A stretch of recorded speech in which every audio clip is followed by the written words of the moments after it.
I watched 4,000 patients die over 53 years of practicing medicine. I signed their death certificates. I held their hands in their final hours. I told their families. And I am going to tell you something that most of those people had in common. They did not have to die when they did. Not from genetics, not from bad luck, from choices. Exposed patterns I first identified in 1972. Exposed behaviors I warned patients about for decades. Most of them did not listen. Now most of them are gone. I am 102 years old. I am not telling you this because I want your sympathy or your amazement. I am telling you this because I need you to understand that I have spent more time with dying people than almost anyone alive today. And I know exactly what separates the ones who made it to 90 from the ones who dropped dead at 68. You are probably doing at least two of these things right now, today, this morning, and you have no idea they are shaving years off your life. The first thing I learned in 53 years of medicine is that sitting will kill you faster than almost anything else you do. This is not an exaggeration. I watched it happen in real time, patient after patient. In 1981, I started keeping separate notes on my patients who sat for work versus those who moved. Accountants, secretaries, executives. They aged differently. Their blood work looked different. Their hearts failed sooner. By 1990, I had enough data to know that someone sitting 8 or 9 hours daily was aging internally about 40% faster than someone who moved throughout the day. The medical literature caught up eventually, but I saw it first in the bodies of my patients. Here is what happens. You sit. Your circulation slows. Blood pools in your legs. Your lymphatic system, which depends on movement to function, stagnates. Toxins accumulate. Your muscles begin to atrophy within days of reduced use. After age 60, this process accelerates dramatically because your body loses the resilience it had at 40. I had a patient, a retired judge, who exercised every morning for 45 minutes, religiously. He thought he was safe, but he sat reading and watching television for 10 or 11 hours after that. He was dead at 71, a stroke. His morning exercise did not protect him from his afternoon stillness. The solution is not complicated. Move every hour. Stand up. Walk to another room. Do something that requires your legs. I have done this since 1974. I set a timer.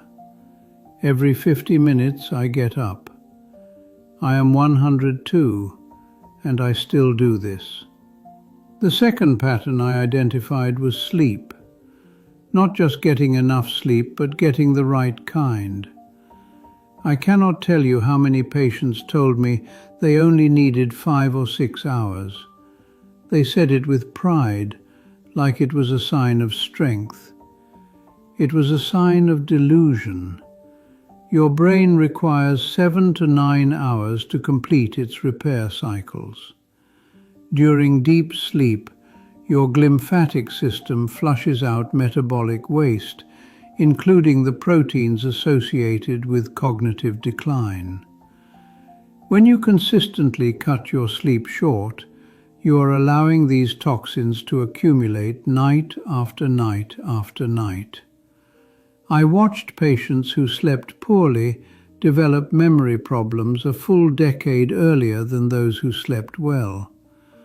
The correlation was so strong I could almost predict who would start declining based on their sleep habits in their 60s. And here is something the research is only now confirming.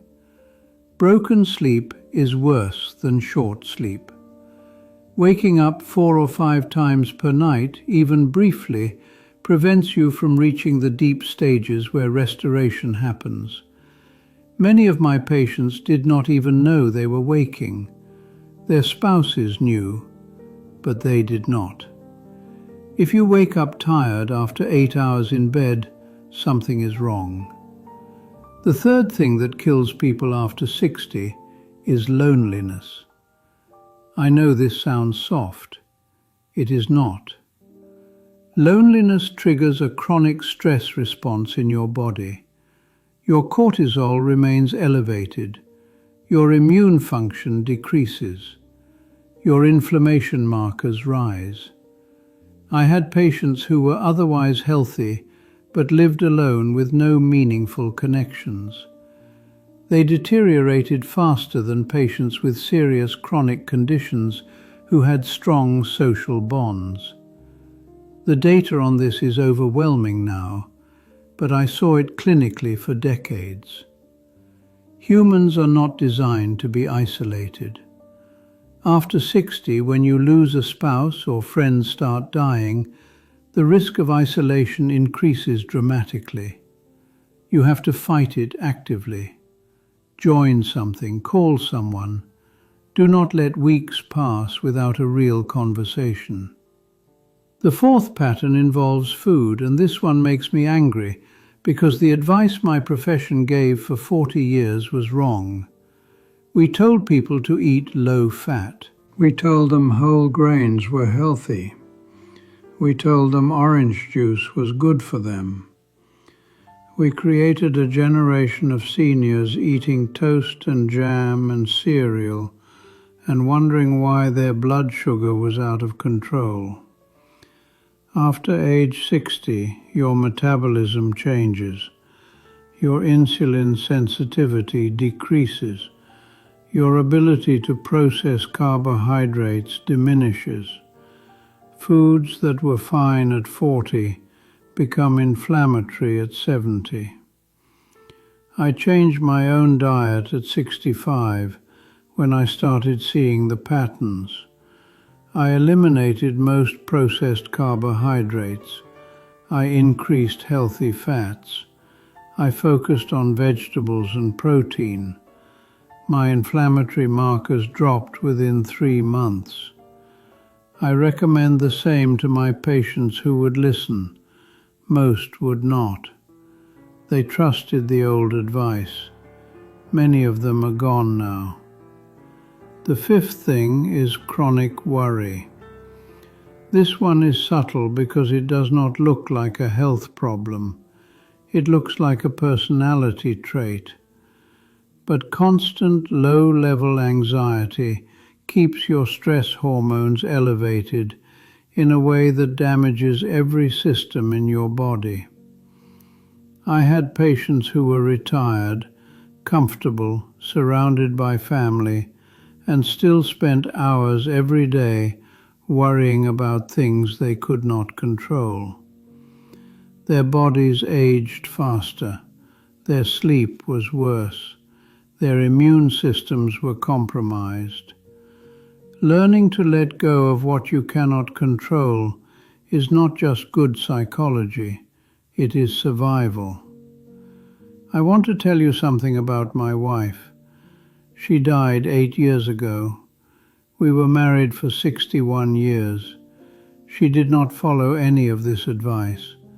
She sat constantly because her knees hurt. She slept poorly and refused to address it. She ate the way her mother taught her, bread and sweets and low-fat everything. She worried about our children and grandchildren every single day. She died at 94. You might think 94 is a good age, but I watched her decline for 15 years before that.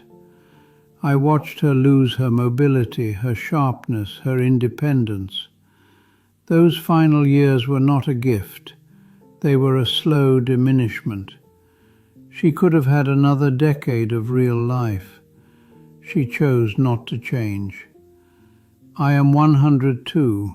I live alone. I cook my own meals. I walk every day. I read. I call my grandchildren. I sleep 7.5 hours every night. I am not special. I am not lucky. I made choices. You are making choices right now, today, this hour.